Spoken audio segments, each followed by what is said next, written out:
Also, I would like to remind everyone that if you have any questions or comments to please use the chat box.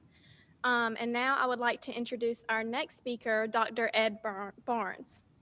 Dr. Barnes is Senior Director of Agricultural and Environmental Research at Cotton Incorporated, where for the last 18 years, he has managed agricultural engineering related projects, including programs on precision farming, ginning, irrigation management, conservation tillage, and cotton harvest systems.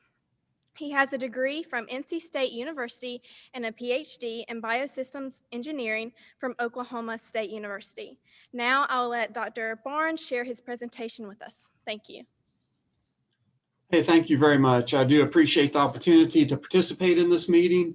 And I'm just going to build on that story that Daryl just shared with you about seed coat fragments. There's just really two things I want to communicate to you in this presentation. One is this was definitely a historic anomaly, and we're very confident that this was a weather event. And then secondly, I want to share some work that Cotton Incorporated's been doing in the long term to try to address seed coat fragments. Obviously, we don't have the problem solved yet, but we have been working on that and will continue to work on that. So I got to be on my best behavior. As you heard, our current chairman is Van Murphy for Cotton Incorporated with Jimmy Webb on the cotton board. So got to make sure I do a good job for these guys.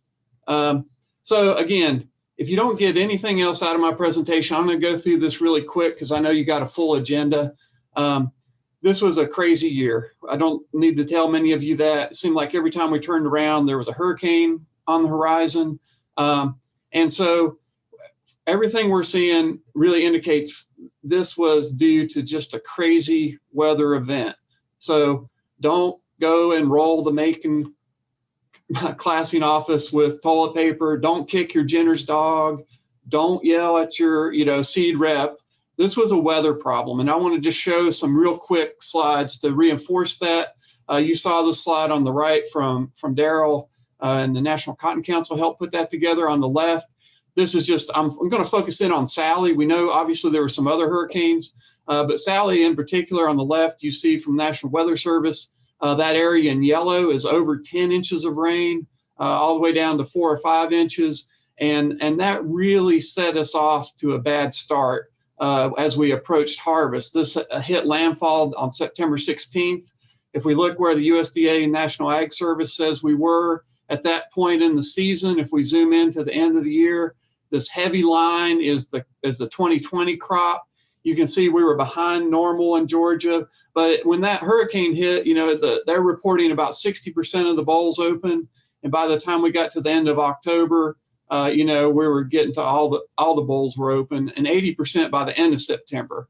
So if we look at what was going on in the end of September, this is where Sally hit this green line. I want to thank Pam Knox and Sam Wright with the University of Georgia and their weather network for sharing some of this data. And what I went through and on this chart on the left is looked at what percent of the time was relative humidity greater than 70% during that day. And 70%, many of you know, when relative humidity hits 70%, we do not recommend harvesting cotton because the fiber and seed absorb enough moisture that it's going to be too wet when you go to store it. So we can see right around Sally, not just when Sally hit, but before and after, we had many days where the humidity never fell below 70%. And that really continued for much of September until early October. Also over here, we see it was very cloudy during that period. And then here's the big rainfall event that came with Sally. And notice before that, there was a lot of little rainfall events. So this really set up any cotton bowls that were open to be wet. And I know some of you think, well, I didn't have any bowls open, and that may have been the case. But got to remember that the first bowl on a cotton plant is going to open at least 50 days before it's harvested. And so then those are on the bottom of the plant that you may not see. So a lot of these bowls were really exposed to some bad conditions. Another thing, just looking at the Camilla, and those I should have mentioned, those were weather stations in southwest Georgia. At the Camilla station, I just looked at the wind speeds. When Sally came through, that's this middle part of this chart. We didn't see very high wind speeds, so we didn't see the cotton blown off the plant as much in this type of hurricane event. So the cotton probably stayed there. And so why do I say weather? We know that when the bowls get wet, all of you have probably seen this, unfortunately, at times. We'll get seed sprout in the bowl. That is going to lead to seed coat fragments. I'm not saying everybody had seed sprout, but that's one reason wet cotton contributes to seed coat fragments. When that seed gets wet, it takes longer to dry than the fiber. So you can think your cotton's ready to harvest. You harvest it. It turns out that seed is still very wet. When it comes to the gin, wet seed is mushy. It pulls through the gin ribs and makes seed coat fragments. A third thing that can result in the conditions like we saw this year, we get a lot of wetting and drying events. That cottonseed, shrinks and swells, and that weakens the seed coat. And again, we get seed coat fragments. So that's why I'm very convinced that a large part of what we're seeing this year is just this terrible weather we had at harvest. We have done a lot of work about seed coat fragments. We do know in the past that, sometimes a certain variety may be more prone to seed coats than others. Not every year, some years. And that's what makes this kind of tough to do research on. Some years there'll be no problem, and the next year, there'll be a problem, and it may only be in a certain variety. Again, this year, I think we'll find all the varieties, or almost all of them, had problems. Seed coats can form anytime that we start pulling on the fiber. That if that seed coat's weakened or that fiber's too strongly attached to the seed coat, it can break off. And so this is something that we've seen. I've been following this since I started at Cotton Incorporated 18 years ago. And every 3 to 5 years, we find a region that has kind of an outbreak of seed coat fragments. Sometimes, again, it's a variety. Sometimes it's just the whole area. And this year is historic, but we have seen not this big before, but this is something that we see, unfortunately. We had a call yesterday, talked with several folks there at UGA. One of the things we've been doing is had this fiber quality mapping project with Wes Porter. So he's been working with a farm where he knows exactly where those modules came from. He knows everything about those modules, and some of them had seed coat fragment calls. So we're going to be able to use that data to see if we can learn anything.